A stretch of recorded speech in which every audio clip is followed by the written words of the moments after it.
Você comeria insetos na sua dieta diária? E se eu disser que você come há muito tempo inseto, quase todos os dias? Conhece a culinária da Amazônia? Não? Então fica aí, senta na poltrona, segura a tua curiosidade e vem comigo!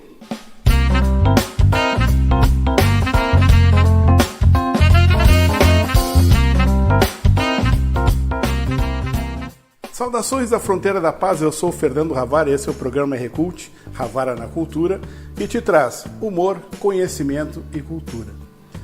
E mais de 8 bilhões de pessoas habitam o nosso planeta, sendo que 2 bilhões dessas pessoas comem inseto todos os dias. E por mais interessante que pareça, a questão proteica, a relação peso e o que ele possui de proteína dos insetos é muito maior do que a gente está acostumado a ver no porco, na galinha e no gado. Então vamos ver essa tabela rapidamente aí. Os insetos têm mais proteínas que o gado, o porco e as galinhas. E podemos ver insetos como baratas e grilos com o dobro ou até o triplo da quantidade de proteína. Quando eu falo das cucarachas, me refiro aos laboratórios de biofazenda, não essas que estão por aí. Calma, fica tranquilo, olha o coração, a pressão. Eu não estou dizendo que a gente vai comer isso, que a gente vai ser a nossa dieta. Apenas eu quero que você conheça um pouco mais sobre isso, porque o número de pessoas está aumentando muito e a gente sabe que tem dificuldades no tempo e tal, e a gente precisa entender essa parte. Vamos ver o que a FAO fala sobre isso? Até porque 25% da população mundial come isso todos os dias. Vamos dar uma olhadinha. FAO, Organização das Nações Unidas para Alimentação e Agricultura. Ela trabalha no combate à fome e à pobreza, promove o desenvolvimento agrícola e a melhoria da nutrição no mundo.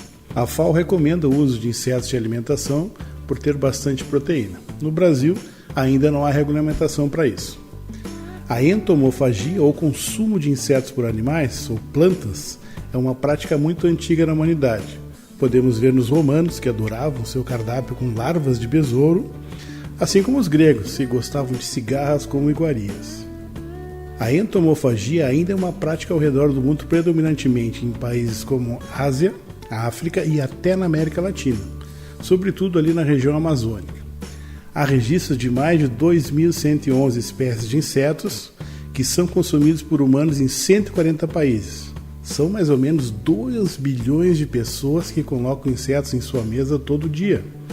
No Brasil, em torno de 135 espécies de insetos comestíveis, entre eles larvas, besouros, lagartas, borboletas, formigas e gafanhotos. A maior parte desses insetos é colhida na natureza para consumo in natura, ou como parte de algum preparo alimentar para a ração de animais como peixes, frangos e animais de estimação. Já existem muitas empresas, principalmente na Europa, que comercializam em supermercados, por exemplo, produtos assim. Já existe, por exemplo, caviar azteca lá no México, há muito tempo é uma iguaria. Ué, tá estranhando? Você já não comeu caviar, que são ovas de peixes? Então, eles têm o caviar à base de insetos, né? Mas o fato é que no Brasil nós já temos biofazendas, por exemplo, mais de 300 desse tipo, principalmente para ração animal. Então, quando você dá comida lá para o seu peixe, vem dessas biofazendas. E o pessoal já está produzindo aqui, como a Racuna, uma empresa brasileira, barras de cereais, por exemplo, de grilo, de gafanhotos e outras coisas. E eu pergunto, você comeria? Prova? Deixa nos comentários aí embaixo se você comeria ou se você não teria coragem. Segundo o slogan da Big Foundation, quebrar as regras pode ser tão bonito. Tendo em vista o progresso das mudanças climáticas e uma crescente escassez de recursos globais, decidimos romper com as formas tradicionais de pensar. A Bug Foundation decidiu adicionar uma grande fonte de proteína à dieta ocidental, deliciosos alimentos à base de insetos. Já a rede Carrefour comercializa produtos desse tipo em suas bancas com preço em torno de R$ 65. No Brasil se produz a farinha de grilos, a qual possui até 70% de proteína de alto valor.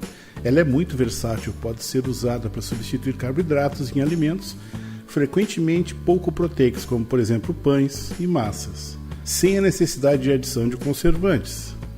Pode-se substituir frações de farinhas vegetais, como farinha de trigo, por exemplo, pela farinha de grilos, aumentando o teor proteico dos alimentos. Além disso, a farinha de grilos possui grandes quantidades de vitaminas, minerais e gorduras boas, como vitamina B12, ferro, zinco e ômega 3. O grilo tem sabor neutro, ressaltando outros ingredientes que foram colocados nos alimentos. A Biofábrica em Piracicaba, por exemplo, dedica a criação de grilos para a produção de farinha. O produto já foi testado para a produção de macarrão, granola, pão, bolos e snacks. A União Europeia, esse ano de 2023, em janeiro, liberou o consumo de insetos lá em toda a comunidade. Em 2021 ela já tinha liberado 2. Então a gente já vê hoje, por exemplo, supermercados na Espanha que vendem esses produtos. A gente vê vários tipos de barrinhas, inclusive hambúrgueres feitos na Alemanha, de outra empresa. E principalmente o pessoal está preocupado com 2050, porque lá nós vamos ter mais de 9 bilhões de pessoas. O mundo hoje produz 4 bilhões de toneladas de alimentos e terá que aumentar pelo menos uns 400 milhões de toneladas. Ou seja, terá que efetuar várias coisas. Mas, como a gente tem problema de clima todos os anos, é uma preocupação.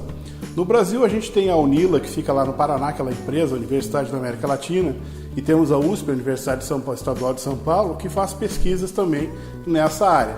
Vamos dar mais uma olhadinha como é que fica isso? Tanto no Brasil como no mundo, as pessoas conhecem a culinária de diversas culturas. Você conhece a culinária italiana, a culinária francesa e tantas outras. Mas já ouviu falar em culinária amazônica? Não. Difundida na Amazônia, a mesma transcende países como na cidade de Letúcia, na Colômbia, onde os xantacuro, mojóis, gongos ou toporus, para nós aqui conhecidos como gussanos, são algumas das larvas usadas na culinária indígena da Amazônia. Segundo chefes colombianos e brasileiros, as iguarias têm sabores bem distintos, especialmente na Colômbia.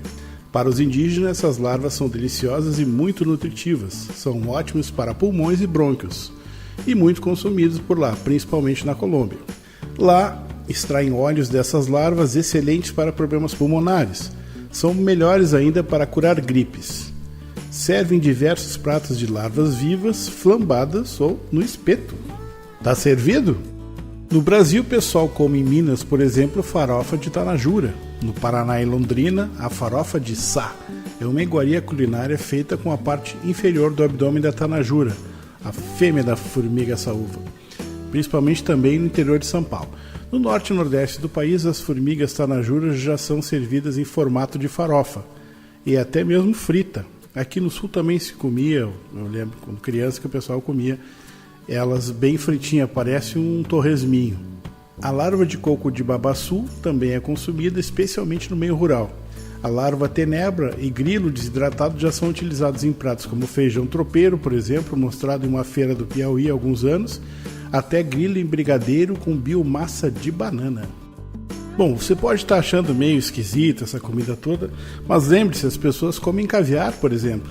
E os astecas, os incas já tinham o seu caviar à base de insetos. Olha só os pratos tradicionais que eles têm aí. No início do programa, eu disse a vocês que vocês comem insetos diariamente. E eu vou mostrar para vocês agora. É normalmente num corante que se coloca em vários produtos que a gente come sempre, né? E que você vai ver nesse momento agora.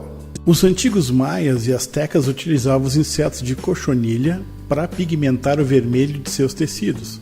O chamado carmim de cochinilha é um inseto que tem muito no México. E ao esmagá-lo, você vê um vermelho intenso. Utilize-se as fêmeas para isso. Sabemos que tem esse ingrediente quando você vê na embalagem INS 120, E120, CI 754,70 ou corante natural de carmim de cochonilha, corante natural de ácido carmínico. Bom, como é que é feito esse corante? Eles fazem plantações de cactos que atraem esses parasitas, no caso, e após os produtores tiram, os deixam morrer, secar bem no sol, após vai a um laboratório para serem esmagados, diluídos em água e depois filtrados. Para se manter essa coloração, são adicionados sais de alumínio e cálcio. Encontramos em alimentos no Brasil, por exemplo, picolé de la fruta, de morango e uva, chambinho, iogurte da Noninho, também salsichas, por exemplo. No site da Perdigão tem lá os ingredientes. Bolacha passatempo, todas elas, porque são marrons e vermelhas, né? Leites e pães, gelatinas, até na carne. Batons e cosméticos. Você deve estar pensando, mas eu estou exagerando. Não. A Anvisa colocou uma resolução de número 44 em 1977. Então, se utiliza esse produto, você utiliza diariamente. Como eu disse, a gente come diariamente ou esporadicamente. Mas não se preocupe. O que não mata engorda. É só olhar para mim aí, que eu estou aí há mais de 50 anos comendo essas coisas tranquilo. É tudo uma questão relativa e de olhar, né? Por exemplo, se a gente for olhar uma cabeça e tiver um cabelo, relativamente é como se fosse uma árvore no deserto, não tem nada. Mas se tiver um cabelo dentro da sopa, aí é brabo. Esse foi o programa RCult de hoje. Eu quero agradecer a vocês, solicitar que vocês façam um like aí, se inscrevam no nosso canal e fiquem sempre ligados. Muito obrigado, um beijo no coração de todos e até a próxima.